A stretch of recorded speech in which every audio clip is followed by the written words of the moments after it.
Hello everyone, welcome to Students Point. This is 8th of September and we are going to cover all the important questions for the day, and we upload this video every day in the morning at 5 am.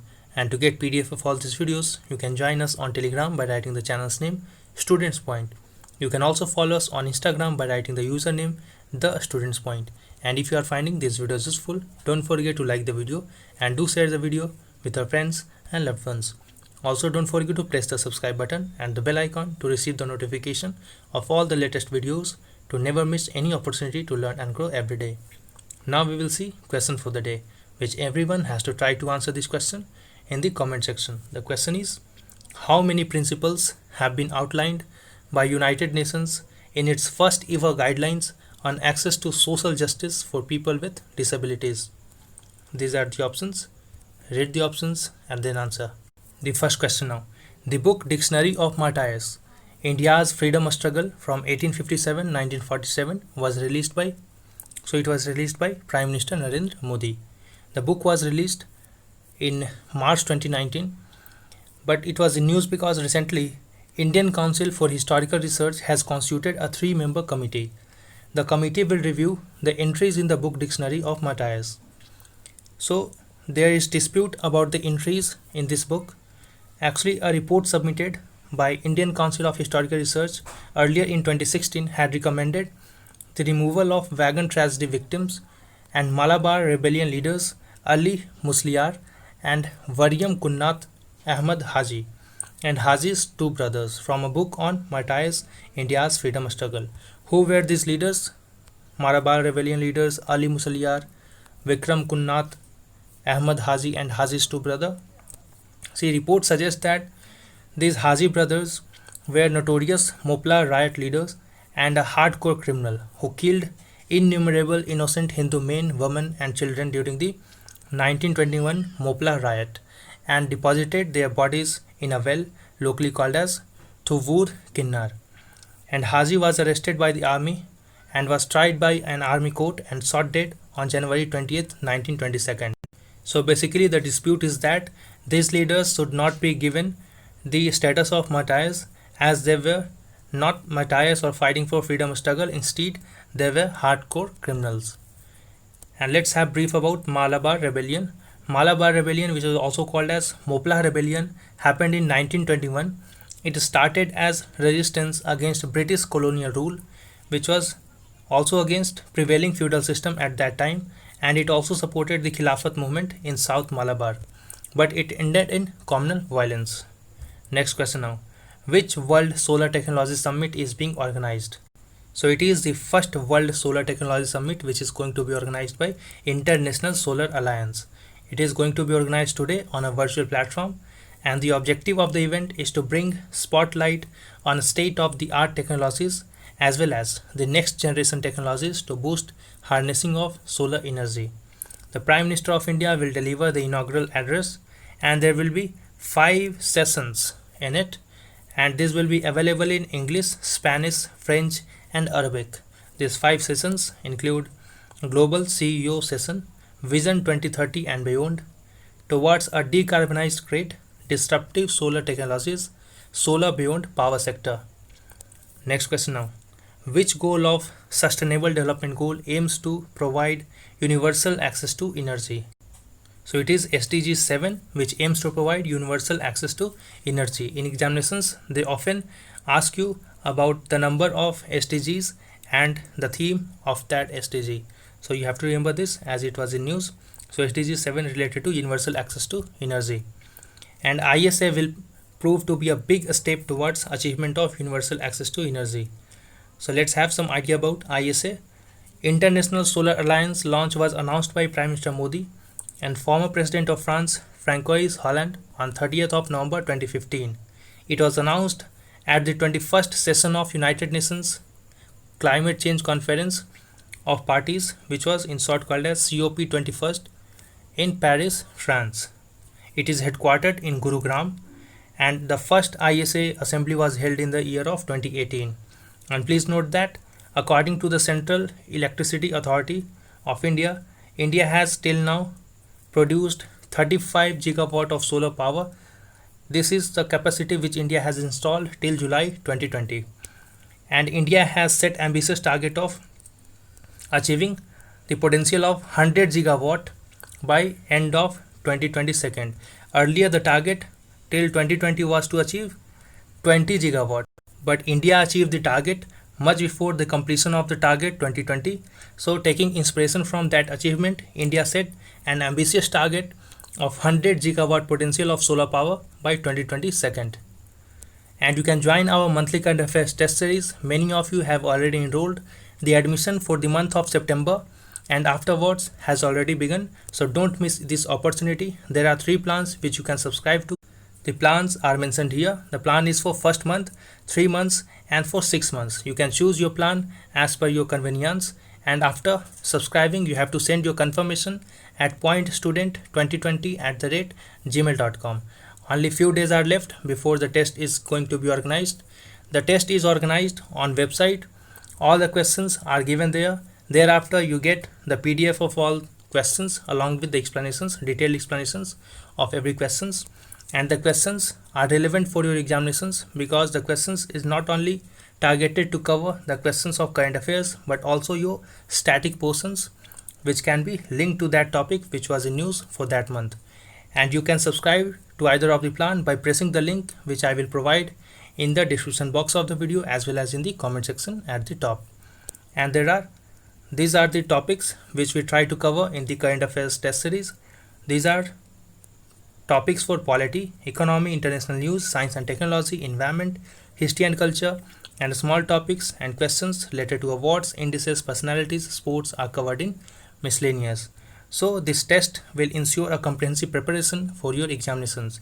It will also give you an idea that how you are performing, how your performance is moving forward compared to other aspirants, as self-assessment is necessary before appearing in any examinations. Let's move ahead now. The fourth question. Consider the following statements about Chandrayaan-3. It will be a mission repeat of Chandrayaan-2 and will include a lander and rover and an orbiter similar to that of Chandrayaan-2. See, the Chandrayaan-3 is going to be a repeat mission of Chandrayaan-2. As previously we have heard the news that the targeted soft landing of lander Vikram, which was a part of Chandrayaan-2 mission, failed. So now there will be a revised mission of Chandrayaan-2 which will be called as Chandrayaan-3. This Chandrayaan-3 will have a lander. It will also have a rover. Earlier in Chandrayaan-2 the rover name was Pragya, and now this Chandrayaan-3 will have a lander, will have a rover, but it will not have an orbiter. As in Chandrayaan-2 the orbiter already successfully working, so there is no need to launch another orbiter. So since your first statement is wrong, as an orbiter is not part of Chandrayaan-3 and it is expected to be launched somewhere in early 2021. This is correct. So first is wrong, second is correct. So A is the right answer. And it will be a mission repeat of Chandrayaan-2. It will have a lander, rover similar to Chandrayaan-2 but will not have an orbiter. And Chandrayaan-3 launch is likely to be in early 2021 as said by Minister of State for Space Dr. Jitendra Singh. Next question now. Which country is going to do first foreign investment in Union Territory of Jammu and Kashmir in cannabis? So it is Canada. Canada is going to do it first for the first time, and the first ever cannabis medicine project is going to be set up in Jammu and Kashmir with the assistance of Canada. The project is to be set up at Indian Institute of Integrative Medicine in Jammu and Kashmir. Next question now.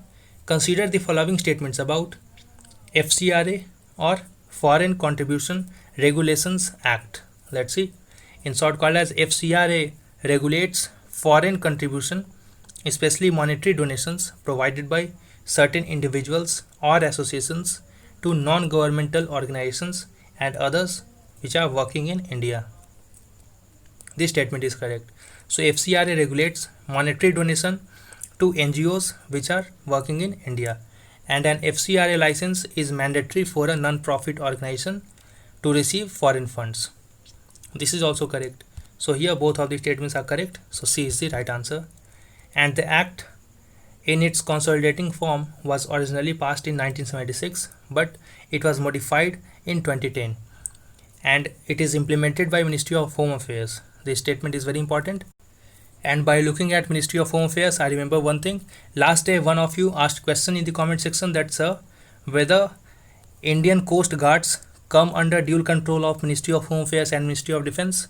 Like last day we have discussed a question that Assam Rifles comes under dual control of Ministry of Defense as well as Ministry of Home Affairs. So let me tell you that Indian Coast Guards comes under the administrative control of Ministry of Defense and Ministry of Home Affairs has nothing to do with Indian Coast Guards. However, Ministry of Home Affairs last year in 2019 has sent a proposal to Ministry of Defense. What was the proposal of Ministry of Home Affairs?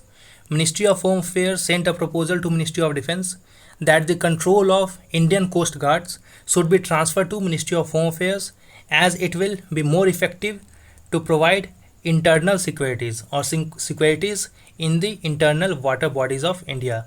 However, Ministry of Defense completely rejected that proposal of Ministry of Home Affairs. So at present, the scenario is that Indian Coast Guards continue to be under the control of Ministry of Defense. I hope the concept is completely clear here. Remember that ICG is completely under the control of Ministry of Defense, not under Ministry of Home Affairs. In future, it might happen that government may change the control of ICG and transfer it to MHA, but as of now, it is completely under the control of Ministry of Defense. And FCRA requires each NGOs to register themselves every 5 years interval. And why a question on FCRA? Because recently the license of 6 NGOs has been suspended, and out of these 6 NGOs, 4 NGOs were Christian associations. Next question now.